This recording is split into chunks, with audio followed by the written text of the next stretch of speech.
Alors là, les amis, un spot comme ça, je vous dis, ça se mérite. D'abord, regardez-moi un peu ça. D'un côté, derrière moi, la forêt.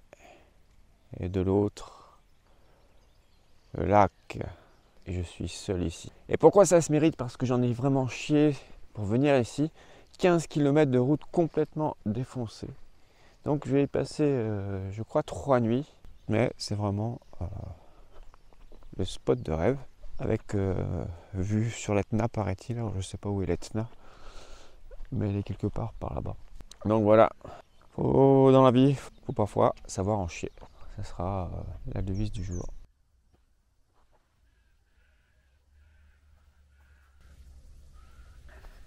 Van Rief.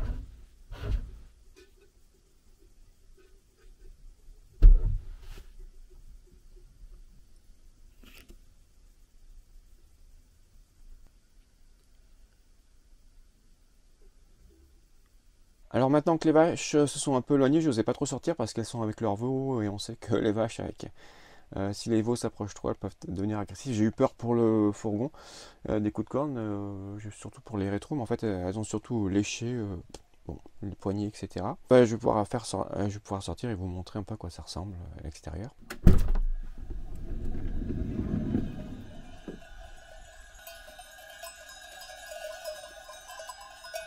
Donc les vaches sont là-bas. Et à quelques mètres de moi, les moutons.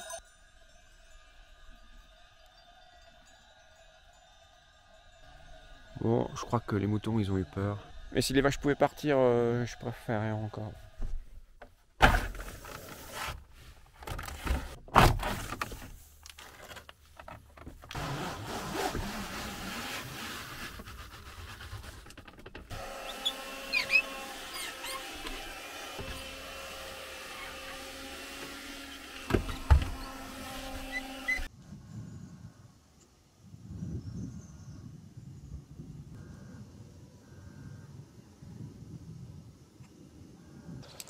Bon bah comme aujourd'hui les vaches sont restées un peu plus loin là-bas, je vais pouvoir visiter les bords du lac, faire un peu, peut-être pas le tour, il est assez grand, mais en tout cas faire une bonne promenade avec de l'air frais, il fait assez chaud.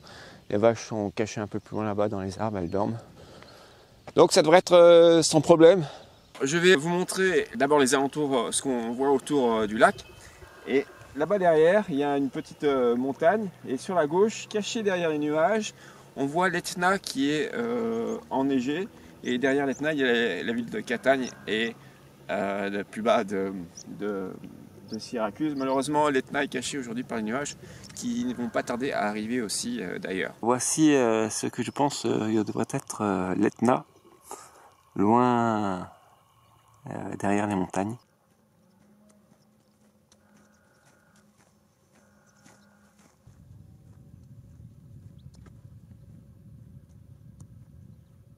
Et tout là-bas derrière moi, perché au sommet d'une colline, il y a une petite ville qui s'illumine la nuit. Comme vous pouvez le voir, je suis ici en très bonne compagnie, ce sont mesdames les brebis et leurs petits agneaux. Bon, eh bien, ce n'est pas sans un certain pincement au cœur que je quitte cet endroit de rêve. C'est vraiment le plus bel endroit que j'ai eu en Sicile. J'y ai passé 2 nuits, quasiment 3 jours. Je suis à 120 km du port de Palerme. Mais 120 km, il va falloir sortir d'ici déjà, par ces routes, reprendre la route défoncée. Ça me fait peur parce que quand je suis venu, c'était déjà difficile et c'était en descente. Là, ça va être en montée. Cette fois, j'ai pas oublié de mettre une carte mémoire dans la caméra, donc vous allez pouvoir voir à quoi ressemble la route. C'est déjà difficile de sortir d'ici. avec des gros cailloux un peu partout. Donc voilà, il va être 8 h du matin. Je dois y aller très lentement. J'ai pas de cailloux dans la roue, je pense. Voilà. 8 h du matin. Je vais essayer de sortir d'ici, de remonter, prendre une grande route. Direction le port de Palerme, et ce soir à 19 h 30 le départ du ferry. Mais évidemment, il faut arriver plus tôt. Et ça patine, et ça patine. Donc est-ce que je vais... il va me falloir toute la journée. Je vais aller tranquille au départ. C'est les 20 premiers kilomètres qui vont difficiles. Après ça ira, ça sera des routes relativement acceptables. Je vais donc rejoindre la route. Ça va être le plus difficile.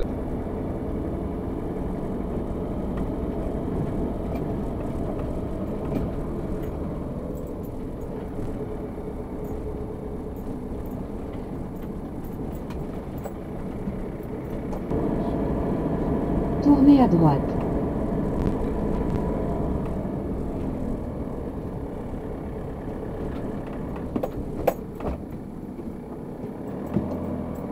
Pierre, super.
Bon bah cette fois j'ai vraiment cru qu'il allait me défoncer le côté du véhicule.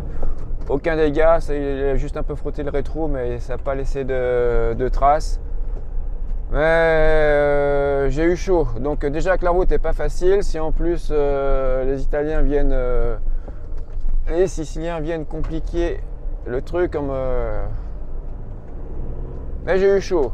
Il n'y a pas de dégâts, heureusement. Ah, ça réveille de bon matin.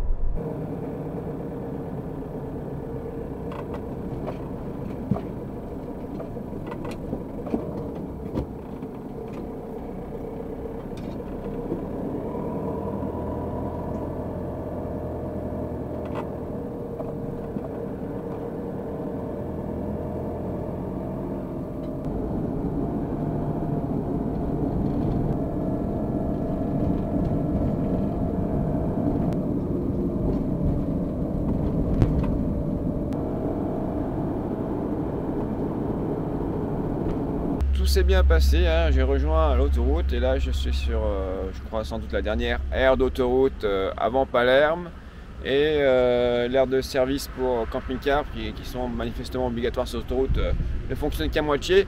Mais le plus important pour moi, c'est que l'eau potable fonctionne. On ne peut pas vider les eaux grises, mais bon, ce n'est pas un problème. Mais je peux remplir mes réservoirs d'eau potable, c'est le plus important. Donc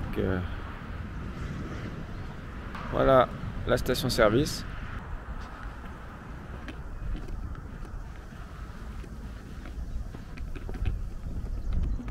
Ça ne fonctionne pas manifestement, mais